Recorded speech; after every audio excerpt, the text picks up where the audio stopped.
I wouldn't forgive you. Helen laughed sarcastically. Besides, how do I know you're not just lying to me again? You can continue to lie to me, and say you don't like me. I just don't like you. I need to lie to you, Helen shouted. But how do I know you're not lying? Perseus smiled. Miss Helen, you liar. Another slap. How dare you say that about me? Helen laughed angrily. It doesn't hurt if you hit me. Snap. And now. Pain. Are you lying again? Maybe you actually like a lot. She raised her hand with great interest, but then suddenly put it down. Perseus smiled and leaned his face closer. You didn't want to hit me, but you still asked for it? What a spineless bastard. Helen sneered. There's no way around it. True love always makes people humble to the core. Am I your true love? Where's Ivisa? Where's the little bitch? Yes, they are. Snap. This slap was for them. Perseus shrugged indifferently, saying it was nothing to worry about. I love you, he said. You're still lying? I love you. You're still lying. Every word represents the torment that Perseus's face suffers, until his face swells up like a pig's head. Helen stared coldly at the pig-headed man, her eyes flashing with ferocity. Say it again. I love you, Perseus said expressionlessly. Helen lunged at him fiercely, and then she kissed his lips. I don't love you, she said briefly. Whether it's the truth or a lie, it doesn't matter right now. Perseus, having finally found happiness after his ordeal, enjoyed the girl's sweet kiss without a shred of guilt. Chapter 25. Returning to school. Perseus finally met Helen's gaze. What is our relationship now, darling? Perseus asked. Helen glared at him with an extremely fierce look, then hid under the covers, building a seemingly sturdy fortress on the bed that would crumble at the slightest touch. Before Perseus could even see her expression after that long kiss ended, she shoved him hard. By the time he sat up again, she was already hiding under the covers. Except for occasionally peeking out to breathe, she remained huddled there, as if she intended to spend her entire life there. She must be shy, right? Perseus was a little unsure, so he walked to the bedside and sat down. The indentation of the mattress startled Helen, who became inexplicably agitated and lunged at Perseus, but her strength was rather weak.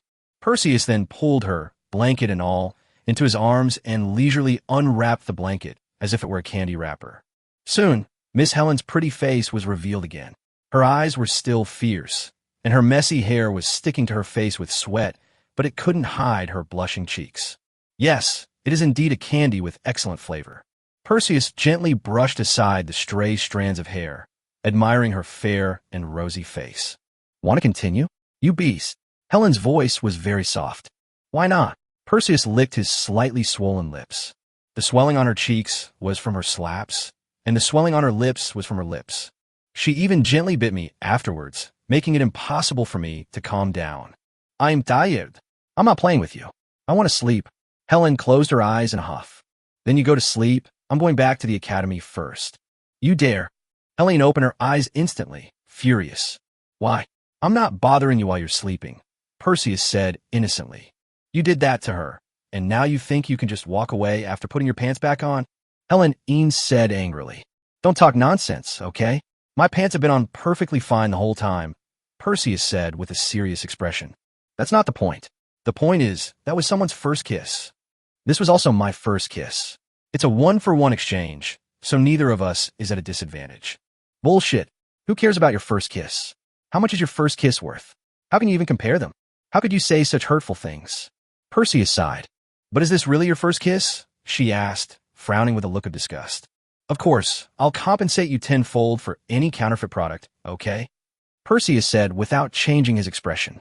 Ivisa didn't stick out her tongue that time, and she only lightly touched her lips, so it doesn't count. She muttered a few words, which Perseus couldn't hear clearly, but she still looked indignant. Darling, if you want me to stay with you, you can just say so, Perseus said helplessly. Don't want. Then I'll leave. You dare. It's really unreasonable, but as hateful as it is, it's also really cute, and he actually falls for it a little.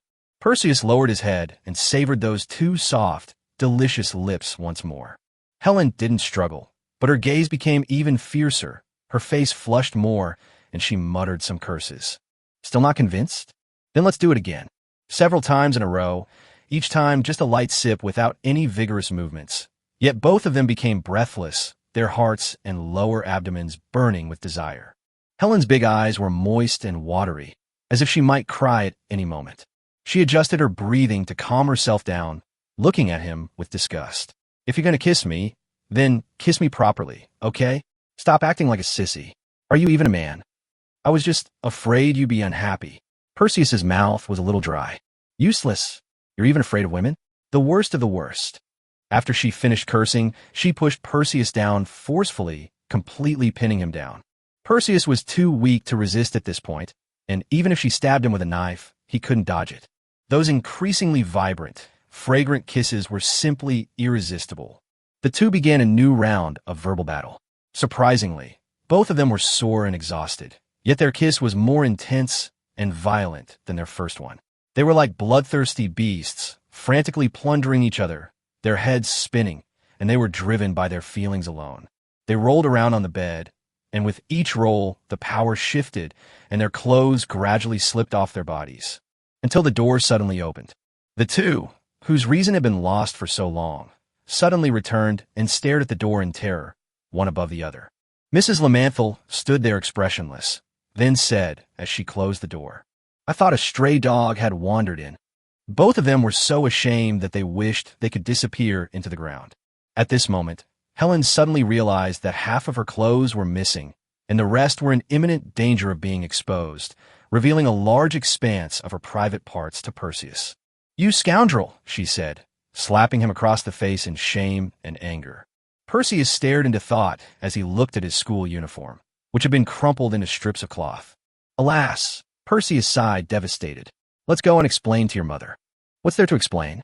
No one who saw what just happened would believe any explanation, right?" Helen said fiercely. "Besides, this is just you throwing a tantrum and pouncing on me.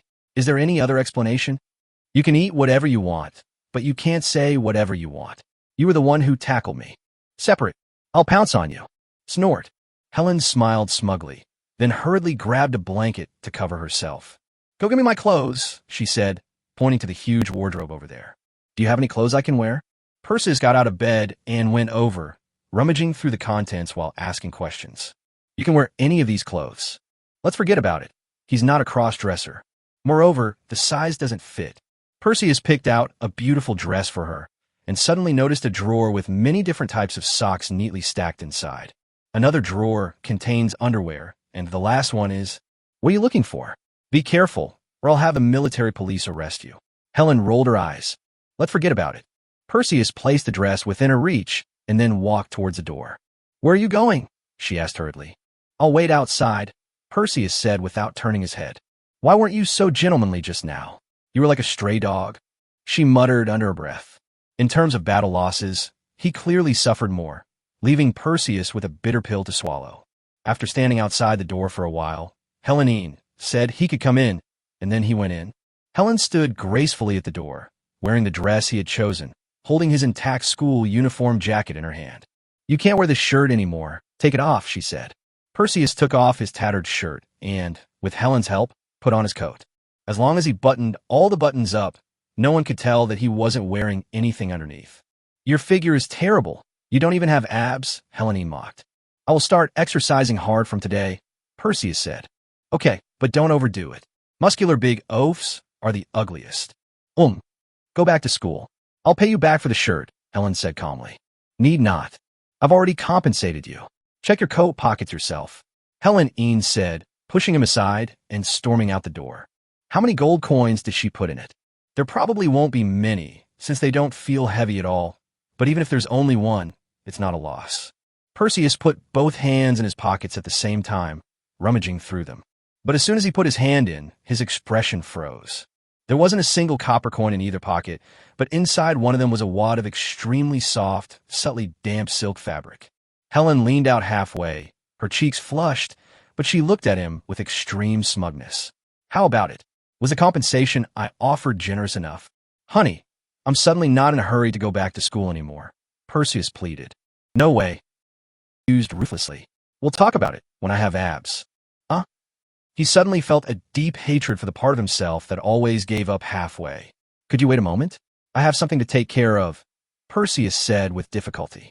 Helen was taken aback, then glared at him fiercely. "Remember to tidy up my room before you come out." With that, she closed the door. What an understanding girlfriend. Only a fool would break up with her.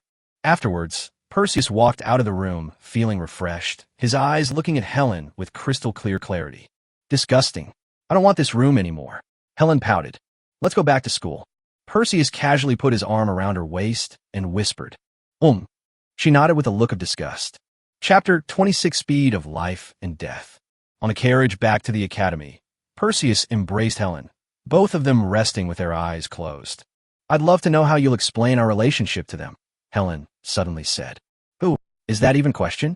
Your little slave girl, your little bitch, and that foreign princess who seems gentle and kind to everyone, but is obviously a scheming woman. Just answer truthfully. We are a loving couple who have just fallen in love, but are already head over heels in love. TCH, you're just bragging. Helen sneered. I don't even need to think to know that you'll give different versions of the story to different people, and none of them can show how much you love me, lest they ruin the ambiguous atmosphere between you two. Darling, I am an honest man, and I would never flirt with just anyone. Then dare you take me with you all the time and not secretly meet with other women? Then wouldn't we become conjoined twins? Even the most loving couples need their own private space. Otherwise, no matter how much they like each other, they'll quickly get tired of each other if they're always together. That's why they say distance makes the heart grow fonder. You're always so right, Helen asked. But what can I do if I'm just so unwilling to accept this? What are you unwilling to accept? You have a ton of women on your side, but I don't have a single man on mine. Is that fair? It's very unfair. So you could find a whole bunch of them. With your charm, it would be a piece of cake, right? Helen opened her eyes and looked at him questioningly. Are you serious, or just saying that out of anger? Of course I'm serious, Perseus said calmly. How is that possible? What man could stand his woman seeing another man? Helene said with a look of disgust. Or, do you have some kind of special fetish? Of course not, Perseus said. I can't stand you seeing other men, but so what? If it makes you happy, I have no objection, because I love you. Love is about giving, not possessing. I will never force you to follow my ideas. Oh, Helen laughed. Regardless of whether this is what you really think, it's quite pleasing to the ear. But I still prefer that you be a little more possessive of me. All right, Perseus nodded helplessly. Then he picked up Helen and placed her on his lap, pinched her chin and lifted it up, forcing her to look up at him. He looked down at her coldly and said, Woman, if you dare to go to another man, I'll break your legs. Helen blinked rapidly after a brief moment of stunned silence, her flirtatious glances flying one after another at Perseus. Darling, you're so manly. I love you. After saying that, she gave him a sweet kiss. Perseus also enjoys this contrasting role. His girlfriend really knows how to have fun. Everything was so beautiful. No wonder couples love to show off their affection. I just don't know how long this relationship will last. After all, this girlfriend's arrival was truly quite inexplicable. But for now, let's not think too much about it, and just enjoy the present moment. It doesn't matter how much pretense there is between the two, at least the girl's sweet kisses and beautiful body are real. Even if this slightly intoxicating sweet wine was poisoned, he would still drink it all. They arrived at the classroom just as the last class was halfway through. The two of them blatantly went through the back door and sat in the corner of the last row, using identical, perfect smiles to deflect the various gazes coming from all directions. Ivisa and the other two were also in the back row, but on the other side. Mellifera and Ivisa glanced at them briefly before looking ahead, while Luna craned her neck to look in their direction, her cute little face slightly wrinkled.